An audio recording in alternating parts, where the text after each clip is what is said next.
8:15 based on the clock. I am Chairman Daniel Hansberry, and joining me on the stage this morning to my extreme right is Lynn Cameron, who's the coordinator for the board. Then to my immediate right is Paul Bergeron, a member of the Board of Assessors. To my immediate left is Robert Early, the other member of the Board of Assessors. And to Mr. Early's left is Kimberly Kleiner, who's the Director of Administrative Services, and part of her responsibility is oversight of the assessing department.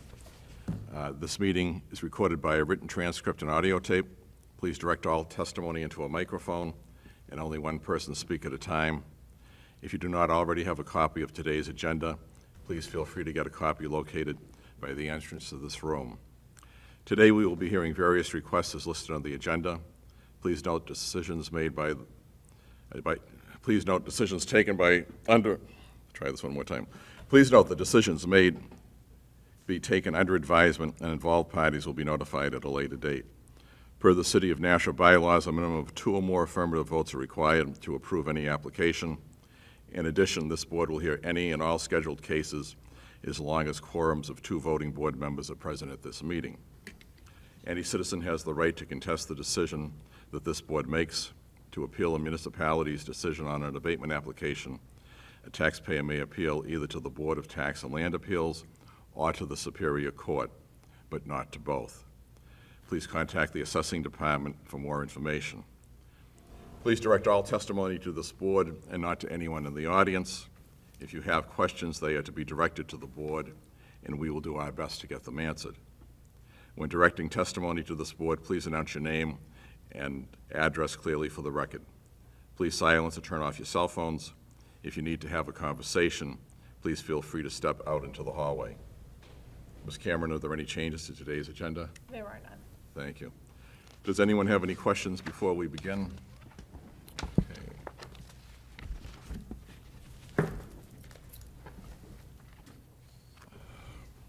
I think it would be more efficient if we take up the minutes in individual motions. So is there a motion to waive the reading of the minutes of the Board of Assessors meeting held on October 17th, 2019, accept them and place them on file? I'll second. Are there any errors or corrections? All those in favor of accepting the minutes as presented signify by saying aye. Aye. Aye. Opposed, nay. Ayes have it. Motion carries. Is there a motion to accept the minutes of the Board of Assessors special meeting, which was held on October 28th, 2019, waive their reading and place them on file? So moved. Is there a second? I'll second. Are there any errors or corrections? All those in favor of accepting the minutes as presented signify by saying aye. Aye. Opposed? Nay. Ayes have it. Motion carries. We also have to do the non-public meeting minutes. So is there a motion to accept the minutes of the non-public session of the National Board of Assessors held on October 17th, 2019, accept them and place them on file? So moved. Is there a second? I'll second. Are there any errors or corrections? All those in favor of accepting the minutes as presented signify by saying aye. Aye. Aye. Opposed? Nay. Ayes have it. Motion carries.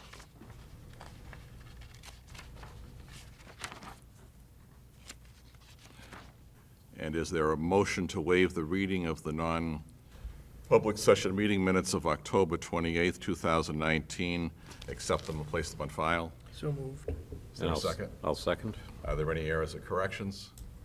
All those in favor of accepting the minutes as presented signify by saying aye. Aye. Aye. Opposed, nay. Ayes have it. Motion carries.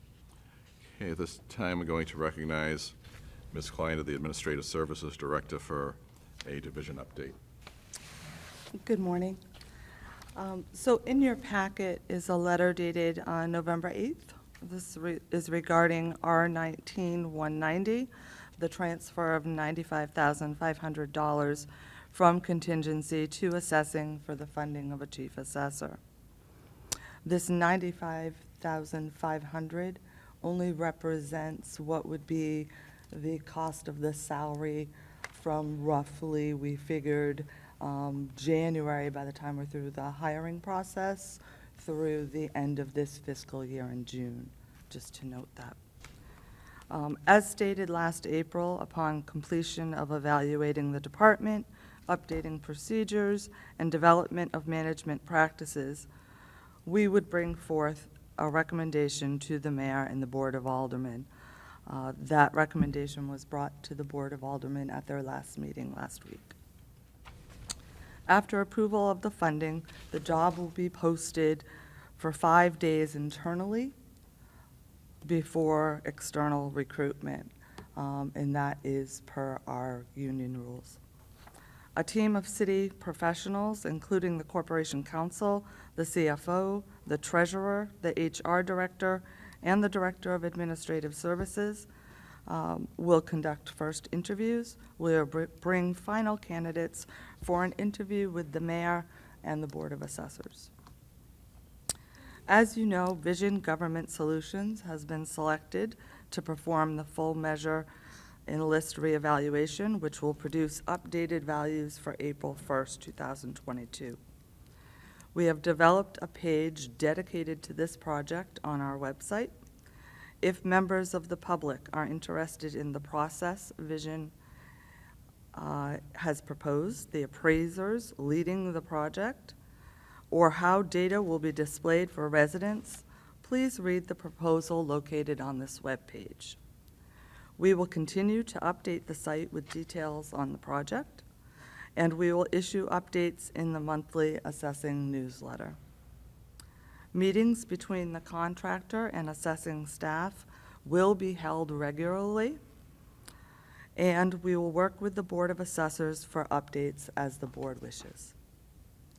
The city has drafted a contract, is consulting with Vision Government Solutions, and will move forward obtaining contract approval from the New Hampshire Department of Revenue, the Finance Committee, and the Board of Aldermen. The update from AssessPro to AP5 continues. Therefore, we will update the board at the next meeting. That update will include reports that will be generated on the new system. Last fall, after the statistical update by KRT, files were available on our city website prior to informal hearings with KRT. These files contained assessment changes in draft form. Some property values were later updated due to inspections requested at informal hearings. Final assessments would have been reflected on residents' December tax bills. We have republished that page, and residents can access it by going to our website and choosing the 2018 Statistical Revaluation button on the left-hand side of the main page. You will find these PDF files are similar to files displayed by other cities and towns after a revaluation. Recently, I've been asked by a few members of the public to study an electronic record management system. A few members of assessing, IT, financial services, and admin services met regarding this request. The cost of storage required for over 28,000 property record files is estimated by IT to be at least $5,000 per year. Due to projects already under development, we have decided to wait until spring to further study this request. Currently, IT is working with many other departments on crucial business needs, which include the update of AssessPro, the conversion of CityView to CivicGov for building permits, the development of a contract management system, an intensive study and work plan for GIS across all city functions, technology upgrades for the Aldermatic Chamber, and a complete website redesign. City assessors and members of the board recently received a report, via email analyzing a selection of residential sales from a member of the community. We were asked to review the material. We completed a review and found many inconsistencies, mistaken conclusions, and discrepancies in the data. For example, page 2 of the report stated a search for sales from 9/1/2015 to March 31st, 2017, produced 1,023 sales. Each year, assessors review sales during a process called the equalization study and determine if a sale is a qualified or unqualified sale. The dates in the equalization study begin October 1st and include sales through September 30th of the following year. Reviewing that data for the dates provided in the report, we found 3,912 sales, 1,652 being qualified, and 2,210 unqualified, 50 requiring further review. If any concerned residents would like to meet and discuss this data further, I would suggest setting up a time with my office or speaking with an assessor. Finally, the assessors are completing the 2019 equalization study, reviewing sales from October 1st, 2018 through September 30th, 2019. A part of this review includes sales inspections, which was communicated in our October edition of the monthly newsletter. There are a total of 2,529 property transfers during this period, of which 1,296 need further review. The 1,296 transfers consist of 1,252 residential and 44 commercial properties. A total of 1,180 sale questionnaires were mailed to residents. 333 were returned completed. Assessors have visited 542 residential properties, gaining access for inspection to 38 homes. 11 commercial properties have been verified, with 5 inspections scheduled for next week. Assessors will continue their review and inspections through early December. Thank you. Thank you, Ms. Kleiner. Are there any questions for Ms. Kleiner? No questions? Yep. Well, the $95,500 for the chief assessor, that includes the benefit package, correct? It does. Okay, all right. Okay. All right, communications. So is there a motion to accept and place on file the memo regarding R-19-190 relative to the transfer of $95,700 from contingency to assessing for the funding of a chief assessor position for the remainder of fiscal year 2020? So moved. Is there a second? I'll second. All those in favor signify by saying aye. Aye. Aye, opposed, nay. Ayes have it, motion carries.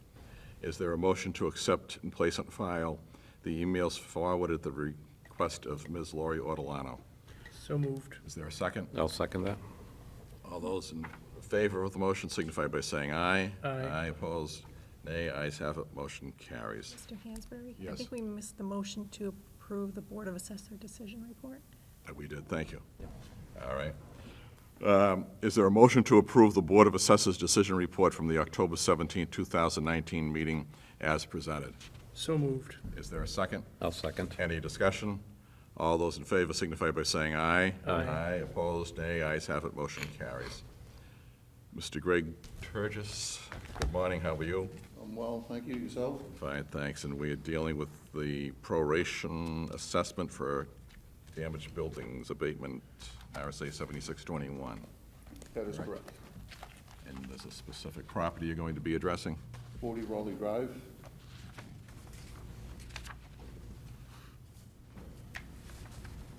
Home was damaged by fire on 6/25 of 18, was deemed uninhabitable by the building department. The fire was of unsuspicious nature, carries and follows all the criteria for the RSA. Is there any questions? Just that that house happens to be on Milwaukee, but they were lucky to get out of there, and there was extensive damage to that property. Yes. And I thought that they've done a very impressive job in bringing that house back. They have. And it was a process, because I'd be walking by, there was like this time of year when they were working on it, there'd be like maybe a worker. With the job market the way it is, it's so difficult to find people. There'd be like a carpenter in there working by himself on the rebuilding of the property. Yeah, the gentleman that owns the property did a fair amount of the work himself, did what he could. They did do a very nice job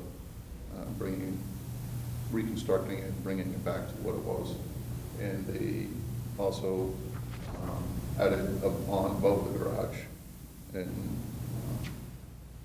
extended the living space. Any questions, any further questions for Mr. Turgis? No. Greg, when, has there an occupancy permit been issued for it now? Yes, yes. As of what date, do you know? Late April, mid to late April of 2019.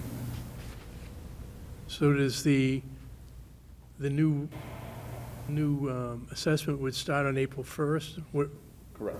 how, is it going to carry the fire damage assessment through the year? No, the fire damage assessment ends on March 31st. April 1st, it then becomes like any other property, what's present on the property on April 1st. So on April 1st, the property was 90% complete. I did go out and inspect it right around April 1st. And then it follows, at that point, it follows under Oh, okay, the normal process. thank you. You're welcome. Any other questions? Good, thank you. All right, is there a motion to approve the prorated amount of $3,010.41 for the property located at 40 Raleigh Drive? So moved. Is there a second? I'll second it. Any discussion? All those in favor signify by saying aye. Aye. Aye, opposed, nay. Ayes have it, motion carries. Does that conclude your report? It does. Thank you. Thank you. Unfinished business. There's none listed on the agenda. Anybody have any to bring forward? No?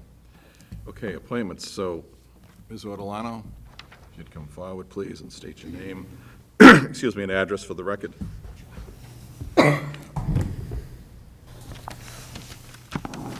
Lori Ortolano, 41 Berkeley Street. Good morning. Couple things. Let's see. I appreciate some of the responses I see in the update that's giving to you to the questions that I asked of the board. That's sort of a first for me, and I consider that a positive step forward. But I also am going to offer some criticisms to what I see here and some concerns. The letters that Ms. Kleiner produces tend not to be date-driven or give both sides. For example, we're working on Assess Pro 5. It will keep you updated on what we're doing. I would like to know, when is your anticipated date that Assess Pro 5 will be up and running? Because that will tell me on the outside when we might have different reporting capabilities. Now, I've contacted Patriot, and they've told me that there's a December date to have that up and running, but I shouldn't have to contact them. And I'm trying to get my information from other areas in other states to figure out what we're doing, because we don't use dates. And the other thing is the contract that's about to be signed or is being worked on with Vision Solutions. I put in a request for a signed copy, a right to know. I received a response from legal that it was, and I said, if it's not available now, I'd like a copy of the signed contract, because I didn't know a month ago. I knew they were hired. I didn't know where the contract was. I asked for a signed copy, and I said, if it's not available, could you just send me a copy when it is available? I got a response back from legal that there is no signed contract, and they couldn't hold my request open. I would just have to keep resubmitting it until it's available. So 2 weeks later, I put it in again, and I received a response back from legal, this is your second request, and it's not available. Okay, so give me a clue when it is, so I'm not sending a third request in that they're writing. I did call the state, and I said the city isn't being cooperative. I don't know when it's going to come out, and they're not telling me, and they won't hold it open. So would you tell me when it comes up there, and would you be willing to give me a copy? And they said, absolutely, we'll let you know. Why can I have a better relationship with a state than I can with my own city? That's just not right. And I've been forced into a legal process where they're counting tickets on me, and then writing changes to right to know because I'm running up the bills in city. That's just not right. The last report Ms. Kleiner put out, she covered permits that were reviewed and permits that were captured. What she's not telling you is what's not captured. I want to see both sides because you know that's been a concern of mine. My husband kept putting in the paper as letters to the editor last debating season the progress of what's going on. Letter 1, we've done 50, we got 350 left. We've done 120, we got 150 left. We got this many, boom. And he kept giving a monthly update as a letter to the editor. I want to see the scale. I want to see where we are. Now, the permit data on the end gives you a little more information on that, but it starts to tell you and speak to manpower issues potentially. Do we have enough people to capture these permits? I also find it very interesting that out of 542 properties visited, they gained access to 38. I haven't done the math, but that tells you what entry is like when you go and do a list and measure. And these are current sales with people who've moved in new that might be the most receptive to allow entry. That tells me a lot, but I appreciate that.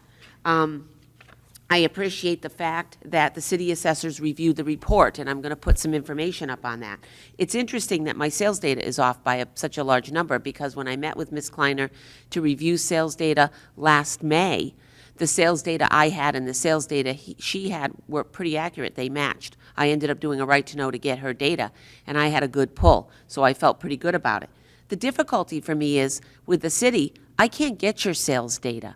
I've asked for runs and to produce reports, but I've been told they don't regularly produce them, so I can't have them. Now, as I look at this, I think I realize that I can do a right to know for the information you send to the DRA to produce the ratio. But you know what's difficult for me? I don't know the name of it. I don't know exactly what it's called. And when I write that right to know to legal, they bounce me back and say, you didn't ask for it specifically enough, so you're denied. So I have asked, and one of the things I put in the letter to you is create as part of policy a list of all the reports that are available, stuff you submit to the state, stuff you can run through AssessPro, so that when I asked, I'm not dipped around with in the legal office because I don't know enough of what the title is. I have written some pretty generic right to knows up to the state, asked for information on how I can look at what RSAs or assessing board standards exist to hold accountability for property card accuracy. I didn't really know what I was asking for. But what I get is my statement quoted with, okay, we have a good idea of what you're interested in. Give us a chance to pull some records together and we'll send it to you. I don't get slapped in the face with, Mrs. Ortolano, you weren't specific enough. We have no idea what you were talking about, and we're going to send you nothing. That's how I'm treated here in Nashua. So that has to change. And the other thing is, I have to send my data out publicly. I can't call and meet with an assessor. I've read the minutes from I've read the agendas from Ms. Kleiner where no one is allowed to talk to me. I've never been able to go in since she took over and talk to an assessor. I met up with you, Dan, and asked to speak to you, and you said legal informed me not to communicate with you. I can't communicate with you. I tried to ask Mr. Bergeron if he would meet as one member to go over some information. He wasn't comfortable. That's not good. I don't have an avenue for a personal communication that I can share information that I have concerns with. So I have to put it out publicly. But I feel like you slap me in the face when you don't respond to me privately to give me a chance to correct my information. You have every avenue to reach me and to address me privately, but you don't do it. I have no way to get to you, and you pass nothing back directly to me. So I also feel this paragraph is weak, because while she says there are many inconsistencies in the sales, I only looked at residential. I don't know if her sales number are commercial too. I really don't know. So that's one difference. But more importantly, the details were, let's say I'm missing 500 sales. I still looked at homes that were corrected and found 27 in that sales group. That would then tell you that Mrs. Ortolano took a lot of sales. She took 1,023 sales points and hand cranked through them. If it's not complete data, it sure is a heck of a lot, and it's way more than the state does. And then she gave you the pages to click on just to look at pictures that are available to correct cards. I can't tell if you're contending that the websites that I click on to look at conditions of the cards are not correct. But if that's my data sample, and I can show you 27 homes were corrected hard and 272 weren't, then that's the big area to address. Not that the number of the sales were incorrect, because that ratio is horrendous, and it's poor. Even if I missed 500, it's way more than the state does. So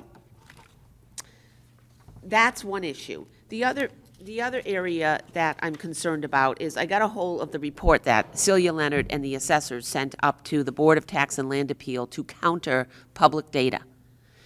You know, I feel it showed such a dark side of where we are at in our assessing office. I have a huge issue when you're using the assessors who created the problems to come in and sit with Miss Leonard and justify why I'm wrong. We've got the fox guarding the hen house, and we've been doing it for way too long. You need qualified assessors who are competent, ethical, and want to work. That's not what we have entirely, and that is a big problem. So one thing that was pointed out was, and I'm sure you watched the Board of Aldermen meeting, the mayor's property card as a justification by Celia of a job well done. That's ridiculous. The permit wasn't taxed for 5 years.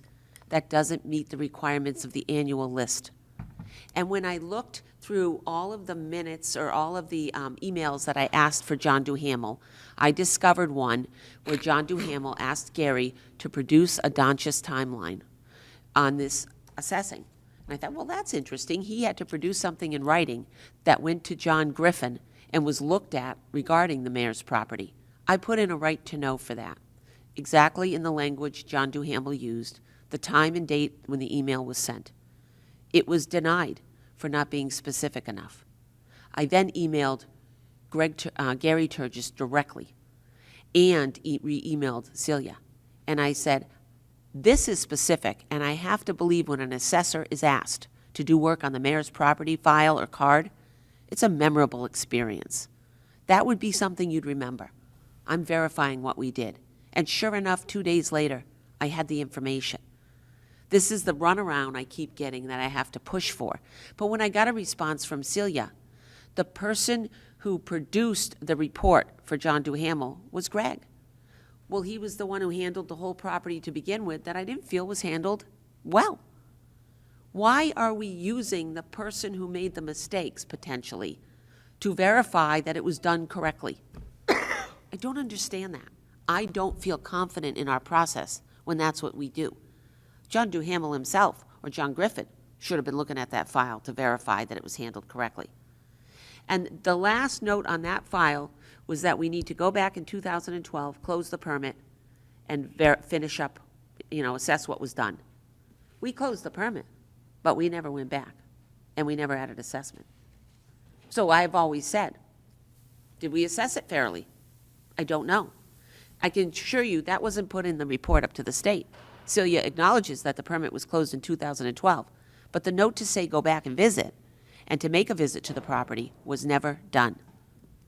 Now, Celia Leonard pointed out a Berkeley Street property, and she went down Berkeley Street just, frankly, tearing me apart on my Berkeley Street data. The 5 homes that KRT came down and reevaluated and raised $350,000 because of unpermitted work, because of permitted work that the assessors didn't capture, which is documented by KRT. She cites all of those as assessing jobs well done. That Lori Ortolano's complaints about these are invalid, invalid, invalid. If they were jobs well done, why did KRT go down and add $350,000 to 5 homes? And never notify the people, never knock on the door, never try to go in. Stand at the road and go, you. For me, I know the answer to that. It was retaliation. I've now been given very direct information that the assessors were looking to create a strained relationship on my street with some of my neighbors that were identified in my original data I took to KRT.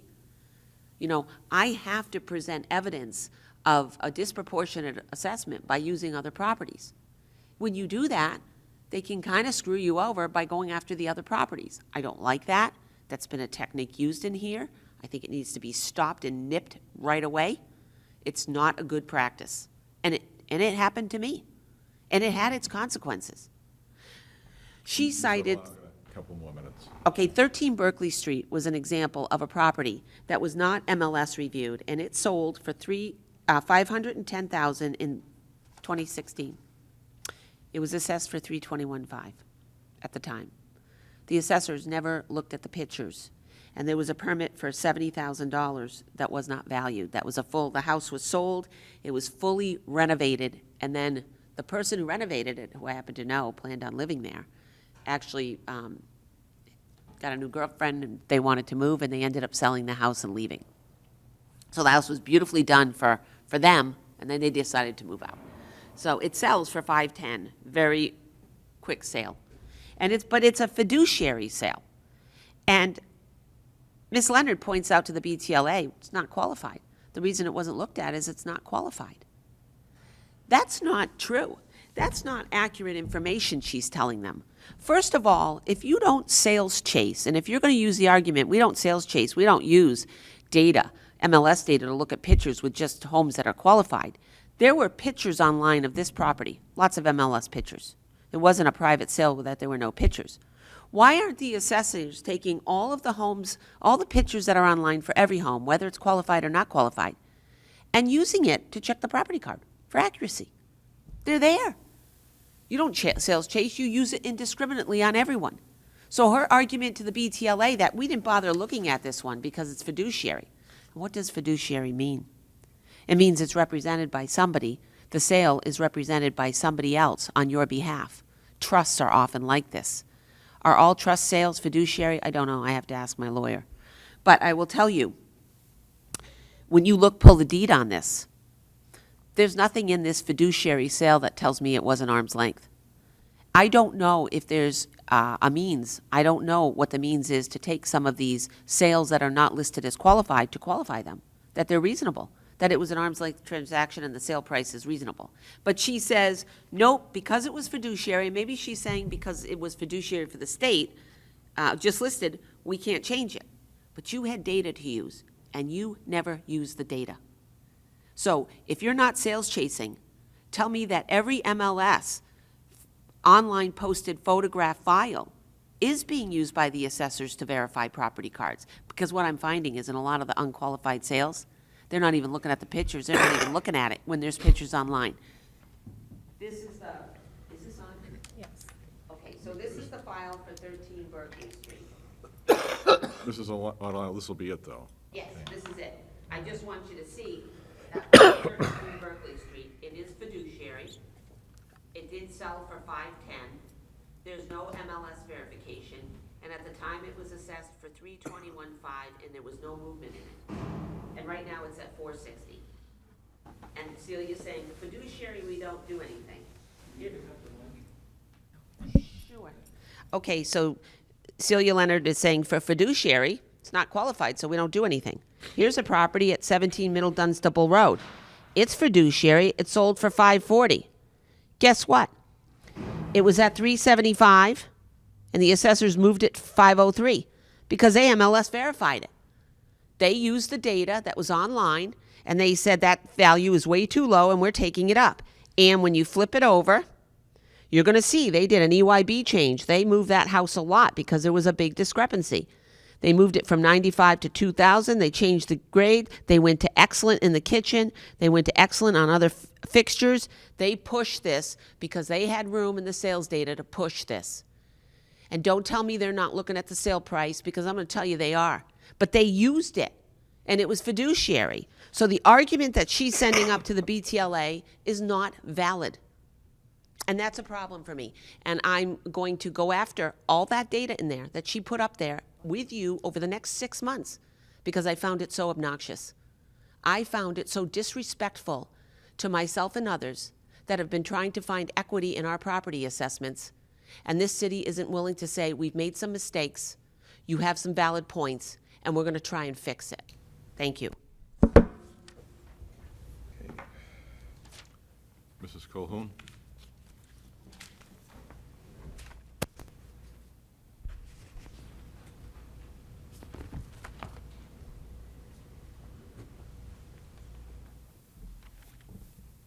Laura Cahoon live at 30 Greenwood Drive. Good morning. I am here to ask the board why all Nashua residents are not being treated the same in regards to additional tax discounts on various property characteristics. There are several, and in some cases, substantial discounts that range from 5 to 60% on various property characteristics, such as shape, layout, garage, deferred maintenance, etc. However, they are only being given to a selected few and not to all property owners who have the same property characteristics. I am saying this because I have reviewed property cards and noticed the following. Deferred maintenance has been given out on some homes ranging from 10 to 60% in additional depreciation. I know a lot of other homes in Nashua that have deferred maintenance issues, and they are not being given this benefit of the additional depreciation. Additional 3% depreciation on cracked garage floors. However, I did not get an additional 3% on my garage floor that was so bad I could not get my car in the garage. Additional 5% depreciation for noise. I know a lot of people live close to the airport and abut a highway. Should they not get this additional depreciation also? Additional 5% depreciation on cracked foundations. I had an assessor in my home, and I have cracks in my foundation, but he did not give me the additional depreciation. Assessors are also changing the rules on certain properties. In one case, a property had 2 homes on it. They built a garage with a loft and pulled a building permit. The assessors changed the garage to a multi-house unit and then gave an additional 20% in depreciation on the homes because they were multi-homes. The problem is that no other multi-home in Nashua receives this additional 20% discount in depreciation on their properties. Why this home? Why the change from garage to multi-home? This is not the only garage that the city assessors changed to give property owners a tax break. Assessors are also increasing the depreciation on some items on property owners. One property had a garage built in 2005, and the assessors increased the depreciation to 50% in 2018 on a garage, and increased the depreciation on the in-ground pool to 99.9%, which was built in '92. Neither of these were noted on the comment section as to why the depreciation was changed. Nice deal if you can get it, however, only a selected few are benefiting. Assessors have been giving out these discounts on home, land, and special features without asking anyone. I thought this type of adjustment would have to go through the Board of Assessors. One house actually got 15% off heat, 25% off land, and another 25% off the garage. This type of adjustment would make all Nashua residents look at this act and say that it gives the appearance of irregularities being done by the assessors. If not, why is he giving the same discount to other residents with similar characteristics? The city also needs to review depreciation for special features. Here again, the property cards show that a solar panel was purchased and installed in 2018 and is now showing a depreciation of 26.7% factor for the year 2018. I may be wrong, however, this seems very high depreciation for 1 year. The city needs to review discounts, influence factors that have been given out to a few selected residents. If a property is considered residential land developable, why is the city then giving them between 25 and 90% discount on the value of the land? Some properties are getting 25% off for shape, 30% off for layout, and 20% off for no parking. Problem is, the city is only giving it out to a selected few. This is not fair. If one property owner gets additional depreciation, all property owners with the same characteristics should get the additional depreciation. Properties considered residential land undevelopable is also getting additional discounts, influence factors on the property that is already at a low value. Why? I know a property owner that can't build a deck in their backyard because of an easement. Why are they not getting a discount on their property?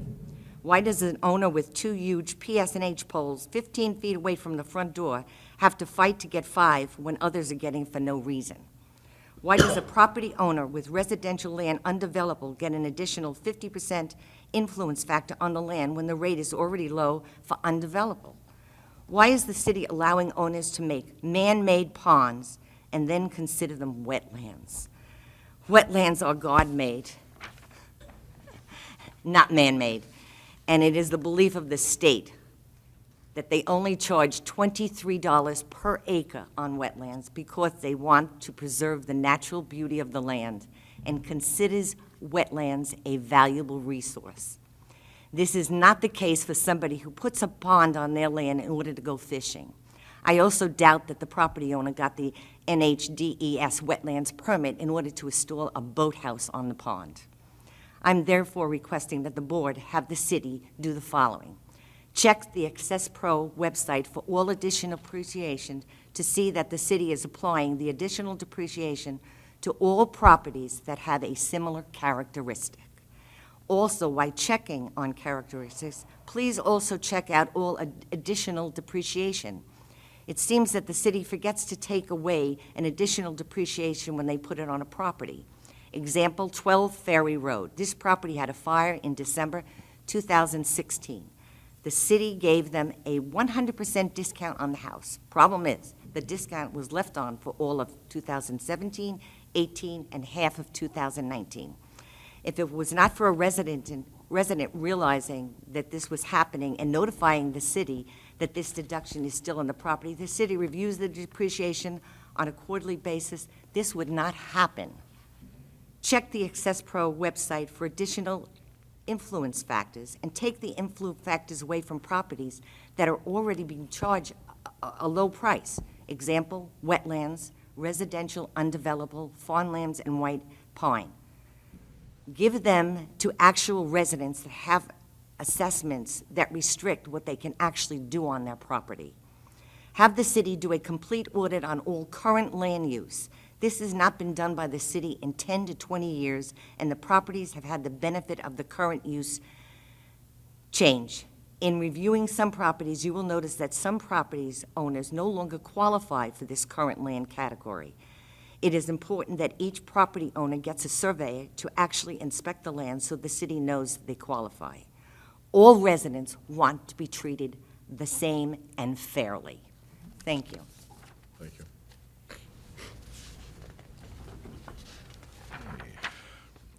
Comments by board members? Nothing here. I have one comment. Mr. Bergeron?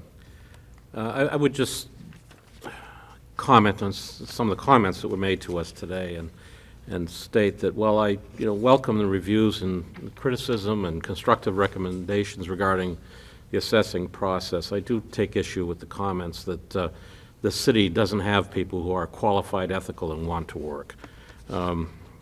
Sitting on the Board of Assessors for several months and having worked for the city for 16 years, I know that the assessing department and other employees here in City Hall are professionals, they're experienced, they work on their professional development, and the people in the assessing department, many are certified people. And, hammer us as much as you want on processes and ask us, make suggestions on how we can improve things in the department. But that kind of broad sweep criticism of the staff of the city, I think, is totally inappropriate. Thank you. We need to schedule a non-meeting for next week. Do you want to suggest a time, Ms. Klein?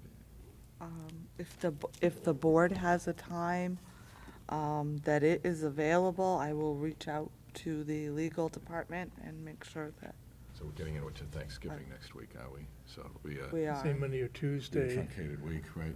So Monday or Tuesday, early afternoon or late morning, something like that. Will that be okay? Yeah, either day. Either day, Monday, Tuesday, in the morning. So late morning, early afternoon. Okay. Let me get that today so that we can get it posted to the website as a non-meeting. Okay. Okay. All right. And The other thing that I wanted to bring up is Ms. Brown had submitted the tentative meeting schedule for next year. Would there be a problem if we met a little later in the morning, say like at 10 o'clock? It would be for me on days that the legislature is in session.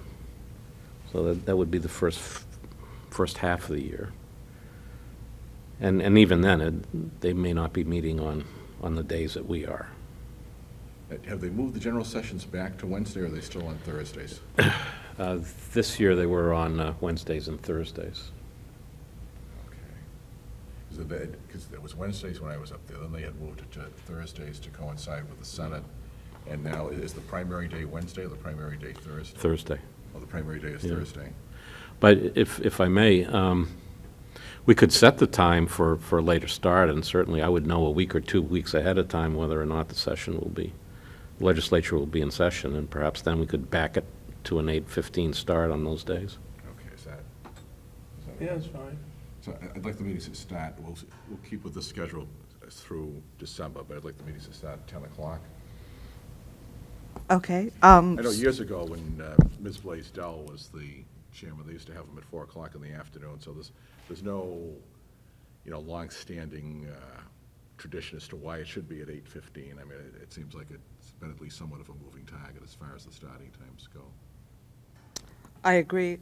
Let us research and make sure that we can move anything that's in the auditorium out, and that the auditorium is available. Mr. Chairman? Yes. Could I ask a question of Sure. Ms. Kleiner? How does that impact the field work of the assessors, or would it impact the field work of the assessors if we're keeping them in-house through most of the morning? Well, thank you for the question. It does. So it's easier if the assessors have to appear before you, that they can do it prior. Otherwise, they might have an 8 o'clock meeting, they're out in the field, they have an inspection, and they have to stop, come back to the office, appear before the board, go back out.